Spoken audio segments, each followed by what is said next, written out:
Doing well. That's good. That's good. Let's give another round of applause to you over here. What's your name? Catherine. Catherine. Yeah. Fantastic first time.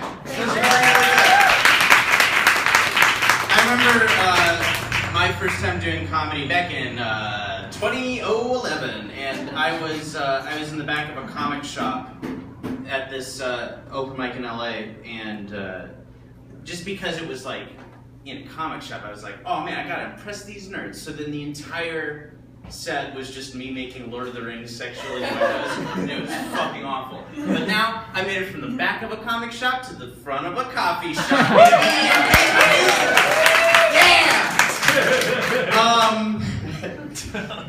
I was on Facebook right before the Super Bowl happened, and there was a guy that posted, I may be a nerd, but I also like football. And I was kind of thinking, oh, so you're like a normal guy. You have like balanced interests. You're kind of, you like things that generally other people also like. But I do kind of understand the state of mind you have to be in to think that like nerd shit is bad. Because when I was in high school, I was like super averse to doing nerd shit because I thought that the second I did, I would never get laid. I was just like, oh man, ain't no one gonna have sex at me if I play Dungeons and Dragons.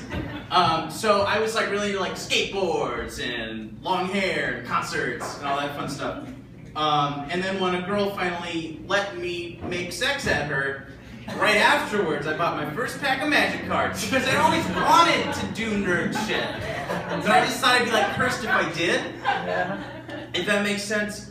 And then afterwards, like as I became more and more like sexually active, I started doing like more and more nerd shit. So like I got into, Dungeons and Dragons and comic books and fucking Super Smash Bros. Tournaments. And English 2015. That was for my Smash Brothers. Eventually, I kind of started drifting away from this girl. And this is true, not that the other stuff wasn't true, but this is like super true. I broke up with her via text in the middle of a Magic the Gathering game. Yeah! Go me!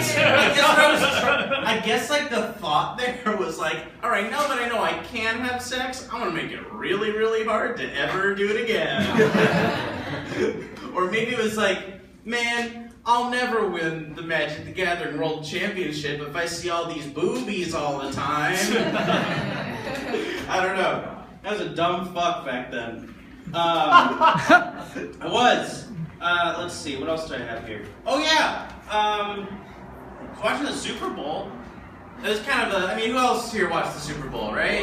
Yeah, it's kind of probably a lot of other people did, and you're all sad about it, but, you didn't put any work into it, so the fact that the Seahawks lost, like, it's really not that big of a deal. Like, if you're feeling upset about it, you just don't need to. Like, you're gonna be fine. I'm here to tell you that you're gonna be fine. That's what I'm here for. I'm like your therapist. But it watching the Super Bowl kind of reminded me of this story that my dad told me when I was a really little kid. And I was asking him, I was in the car, and I was asking him why, because I'd just been introduced to like the concept of football. I'd like seen my first football game on the television. And I asked him, like, why are all these people cheering when these people are hitting each other all the time? It's like I was kind of raised in a house where like we weren't allowed to have like super soakers because they were too violent and all that kind of stuff. So my dad got like really, really serious, and he told this fucking hilarious story. He said, imagine a crowd at a football game. Two teams lined up on the gridiron. The teams clash. The crowd roars. And this is how my dad actually fucking talks. Like, he's like a Hollywood guy. He always wanted to be a screenwriter, but it like never worked out. But anyway, the teams clash. The crowd goes wild. Then the teams separate. There's a man like face down on the field. The crowd goes silent. And that was basically him trying to tell me that football isn't a blood sport. There's a problem though, is that in that story, someone fucking dies. Wow. He used the power of storytelling to kill a man. Anyway, oh, by the way, those sharks at the halftime show, how do you train those things? How do they train them? I want those sharks.